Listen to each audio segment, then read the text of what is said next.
Il y en a qui prétendent que ça ne donnera pas lieu à du chaos, mais nous pensons qu'il y a des risques réels.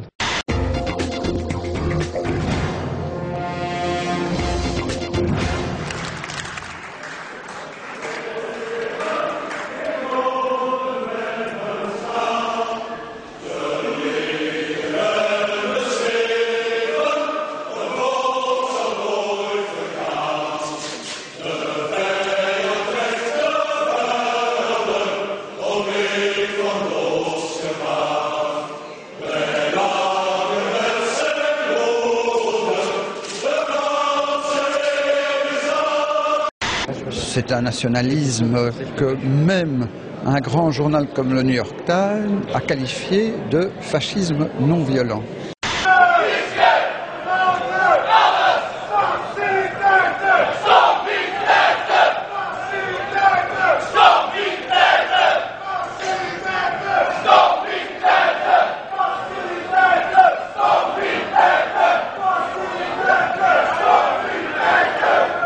C'est un pas de plus dans l'évaporation de la Belgique. Je trouve cette crise d'une rare gravité parce que la majorité néerlandophone du pays tente de passer en force, tente d'imposer sa loi à la minorité francophone. Or, le pacte politique qui a été passé au sein de ce pays est justement que ce genre de vote n'intervienne pas.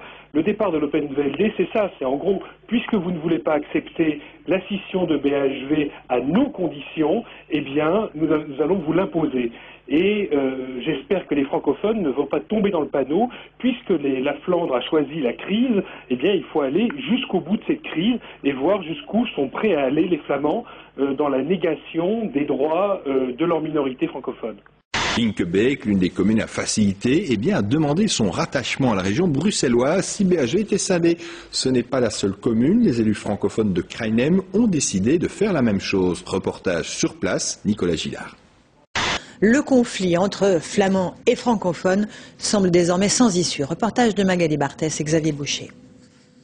Ce soir, les extrémistes flamands triomphent et se mobilisent. La chute du gouvernement, c'est bien pour eux la preuve que la Belgique n'a plus d'avenir.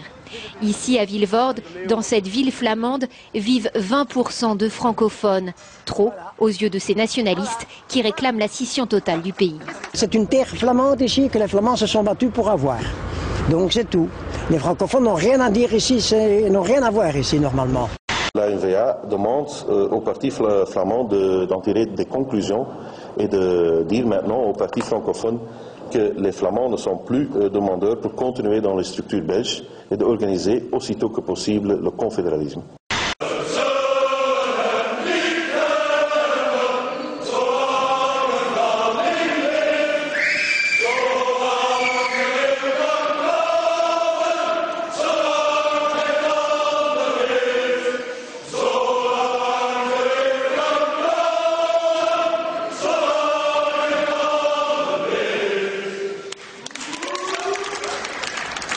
À Lénique, sa commune, il fait disparaître les couleurs de la Belgique. L'homme est avant tout porte-drapeau des partisans de la scission de BHV. Et avec d'autres bourgmestres de Vilvoorde, il dit qu'il ne faudra pas compter sur lui pour organiser d'élections. Het antwoord zal negatief zijn, omdat men niet van een lokaal bestuur kan verwachten dat zij deelneemt aan ongrondwettelijke handelingen. Voor ons is er een enorm probleem wanneer er volgende federale verkiezingen komen zonder de splitsing van de kieskeuze. Ne réalisez pas la volonté de la Flandre de réformer cet État et si vous ne voulez pas, finalement, vous n'aurez plus d'État. On est très près de ça. Ce qui est assez impressionnant, c'est de voir qu'ils ne veulent plus tellement qu'on scinde Bruxelles-Vilvoorde, ils demandent carrément Splits België qu'on scinde la Belgique. Bart de Wever nous disait tout de même ceci cet après-midi. Demander à quelqu'un qui est scotché à main gain de restaurer la confiance, c'est comme demander à Marc Dutroux de s'occuper des bonnes mœurs. Bart de Wever parle d'analogie, mais la formule passe décidément très mal. Aujourd'hui, la majorité flamande de ce pays est en train de violer les valeurs européennes de base. Et j'attends que M. Herman Van Rompuy et que M. Guy Verhofstadt sortent de leur très lourd silence pour condamner ce qui se passe en Belgique. On ne peut pas donner des leçons au reste des pays européens ou au monde entier en matière de respect des valeurs européennes et détourner pudiquement le regard dès lors que ça se passe dans son arrière-cour. C'est Le Pays, journal du Burkina Faso, qui fait une comparaison très intéressante sur ce qui se passe entre Flamands et Wallons en Belgique, et ils nous disent un bout d'Afrique au cœur de l'Europe. Si c'était en Afrique, les Occidentaux auraient vite fait de parler de conflits ethniques ou tribaux. En Europe, on évite soigneusement d'utiliser ces termes. Le vieux continent est peu fier de ces tiraillements communautaires dans une partie du monde présentée depuis belle lurette comme civilisée.